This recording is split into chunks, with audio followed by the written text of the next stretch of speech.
జగన్ ఏ ముహూర్తాన మావిగన్ topic ని తెరపైకి తెచ్చారు. మచిలీపట్నం, విజయవాడ, గుంటూరు మావిగన్. గన్ అంటే బాగుండదు, నీకు అది జగన్ అనేది గుర్తుకొస్తుంది లేననుకుంటే సరే వేరే పేరు పెట్టండి. పైగా అది సిఆర్డీఏ పరిధిలోనే ఉందని చంద్రబాబు ఏ క్షణాన దానికి పరోక్షంగా మద్దతు పలికారు.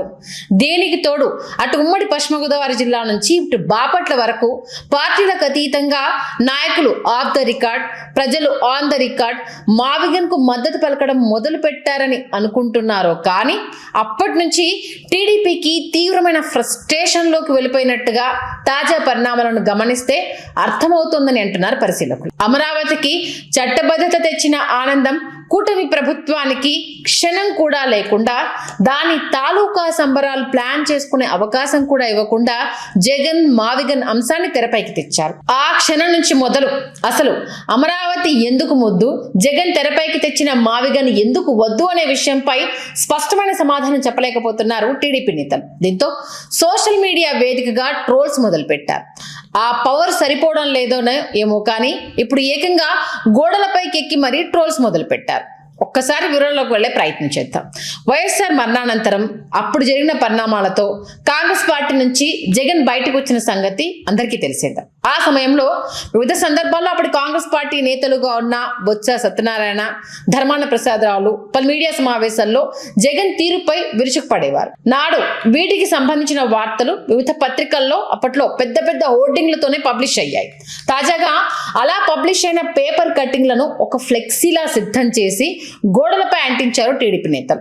ఇప్పుడు ఈ విషయం హాట్ టాపిక్ గా మారింది. అయితే ఇక్కడ గమనించాల్సిన విషయం ఏంటంటే రాష్ట్రంలోని మెజారిటీ రాజకీయ నాయకులు రాజకీయ జీవితాలను కనుక ఒక్కసారి గమనిస్తే వారంతా వారు ఏ పార్టీలో ఉంటే ఆ పార్టీకి వంత పాడుతూ ప్రత్యర్థులపై విరుచుకుపడ్డవారు.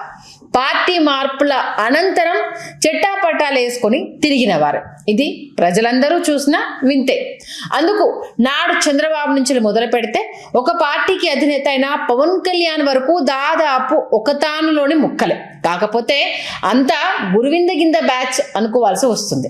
ఉదాహరణకు ఇందిరాగాంధీ అనుమతిస్తే ఆదేశిస్తే ఎన్టీఆర్ పై పోటీ చేస్తానని చంద్రబాబు ప్రగల్భాలు పలికిన సంగతి ప్రజలు మర్చిపోలేదు కదా. ఇప్పుడు ఆయన ప్రతి జయంతికి, వర్ధంతికి, మహానాడుకి, ఎన్నికల సమయానికి ఆయన విగ్రహానికి దండేసి దండం పెట్టడం లేదా చంద్రబాబు నాయుడు గారు? ఇది ఆయన మార్క్ రాజకీయం అనుకోవాలా మరి? ఇక వైస్రాయ్ హోటల్ వద్ద జరిగిన ఎన్టీఆర్ పై చెప్పుల దాడి సంగతి గురించి ప్రత్యేకంగా చెప్పుకోవాలా? ఆ సమయంలో ఓ టీవీ ఛానల్ కి ఇచ్చిన ఇంటర్వ్యూలో చంద్రబాబు పై స్వయంగా ఎన్టీఆర్ చేసిన విమర్శలు, తిట్ల దండకాలు, పెట్టిన శాపనార్థాలు ఎవరైనా మర్చిపోతే యూట్యూబ్ లో ఆ వీడియో అందుబాటులోనే ఉంది కదా. ఒక్కసారి వెళ్ళి చూస్తే తెలుస్తుంది కదా. ఈ విషయం ఎన్టీఆర్ కడుపున పుట్టినవారు, ఆయన వారసులుగా చెప్పుకునేవారు, ఆయన అభిమానులమని అనుకునేవారు మర్చిపోయినా చరిత్ర మర్చిపోలేదు, మర్చిపోనివ్వదు కూడా. ఇక మోడీ ఒక ఉగ్రవాది, దేశద్రోహి, గుజరాత్ అల్లర్లలో ఏం జరిగిందో చూశారు కదా. అలాంటి వ్యక్తిని మన రాష్ట్రంలోకి రానివ్వద్దు అనే స్థాయిలో గతంలో నిప్పులు కక్కిన చంద్రబాబు ఆ సమయంలో రాహుల్ గాంధీతో కలిసి ఒకే వేదికపై చేతులు కలిపి ఊపిన చంద్రబాబు ఇప్పుడు మాత్రం మోడీ వీరుడు, సూర్యుడు, ధీరుడు, ఆయన మించిన నాయకుడే లేడు అని భుజాలకెత్తుకోవడం లేదా? ఆయనని పొగడ్తలతో ముంచెత్తడం లేదా? ఇక చంద్రబాబును, నారా లోకేష్ ను ఒక రేంజ్ లో విమర్శించి తన తల్లిని అవమానపరిచారంటూ ఆవేదన, ఆగ్రహం వ్యక్తం చేసిన పవన్ కళ్యాణ్ తామంతా కలిసి 15 ఏళ్ళు అధికారంలో ఉండాలని, లోకేష్ తన తమ్ముడని, తాను చంద్రబాబు అనుభవానికి అభిమానినని, మద్దతుదారునని సన్నాయి నొక్కులు నొక్కడం లేదా? రాష్ట్రానికి 2 పాచిపోయిన లడ్డూలు ఇచ్చారంటూ మోదీపై అటు తెలుగులోను ఇటు హిందీలోను నాడు ఫైర్ అయిన పవన్ కళ్యాణ్ నేడు మోడీ అనే వ్యక్తి దేశం కోసమే పుట్టారని, ఆయన మానవాతీత శక్తి అన్న రేంజ్ లో పొగడ్తల వర్షం కురిపించడం లేదా? కనిపించినప్పుడల్లా కాళ్లకు దండాలు పెట్టడం లేదా? అంతెందుకు, నేడు ఎన్టీఆర్ స్థాపించిన పార్టీలో ఉండి నిత్యం ఆయన నామస్మరణ చేస్తున్న వాళ్ళు ఎంతమంది నాడు చంద్రబాబుతో కలిసి ఆయనకు వెన్నుపోటు పడవలేదా? ఇలా చెప్పుకుంటూ పోతే మరెన్నో విషయాలు ఉన్నాయి.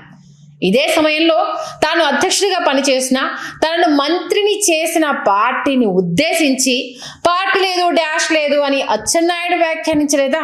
ఆ సమయంలో తన పార్టీ అధినేతపై నోరు జారలేదా? ఇవి మచ్చుకు కొన్ని ఉదాహరణలు మాత్రమే. ఇలా చెప్పుకుంటూ పోతే కథలు చాంతాడంతున్నాయి. ఈ విషయాలనే ఇప్పుడు వైసీపీ కూడా రోడ్లపై ఫ్లెక్సీలుగా, గోడలపై పోస్టర్లుగా, పాత వీడియోలను సోషల్ మీడియాలో ట్రోల్స్గా మార్చే పని మొదలు పెడితే అది టీడీపీకి ఏ స్థాయిలో డ్యామేజ్ కలిగిస్తుంది అనేది ఇక్కడ కీలక పాయింట్.